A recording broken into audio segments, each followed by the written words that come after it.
After 8 years, Paddington is finally back on the big screen with Paddington in Peru. And does Paddington in Peru stand up to its original predecessors? Well, let's talk about it.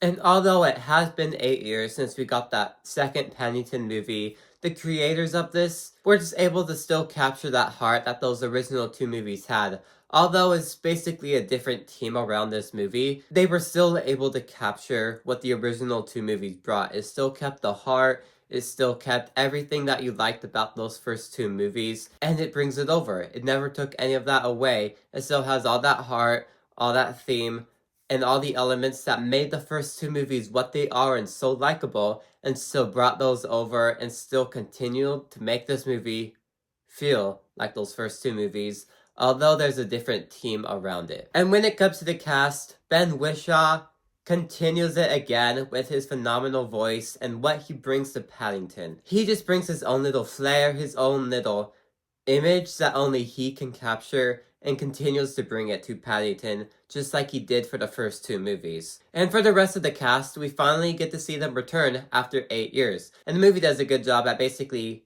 catching you up on what you missed. After 8 years later, this is what these characters are up to now. And it's just nice to see them back on the screen again. It's nice to see all these characters back again. And everyone continues to do amazing in their roles, and is able to bring that character to life. And this time around, I enjoyed the plot and the direction this movie took. This time around, we kind of get like this treasure hunt type storyline. And I'm always a fan of those type of movies as well. Seeing it in a Paddington movie, I enjoyed that too. I enjoyed the aspects that Paddington brought to the table for it. And the theme of the movie just brought it all together by the end. Paddington 3 still felt like it was continuing off of what the first two movies brought, and marks a trilogy for Paddington.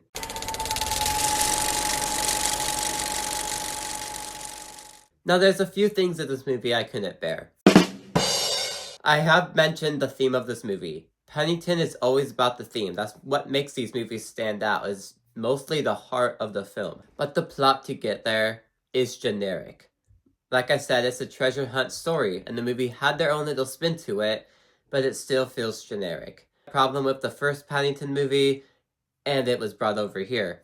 Now, like I did say, Paddington has its own spin on it to make it different, but it's predictable.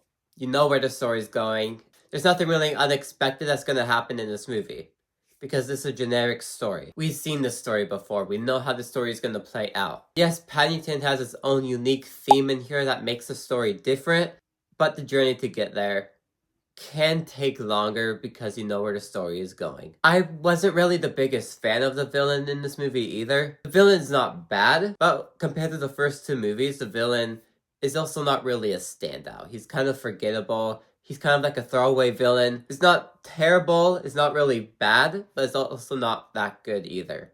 It's just a throwaway villain. The heart of this movie is also not as strong as the first two movies.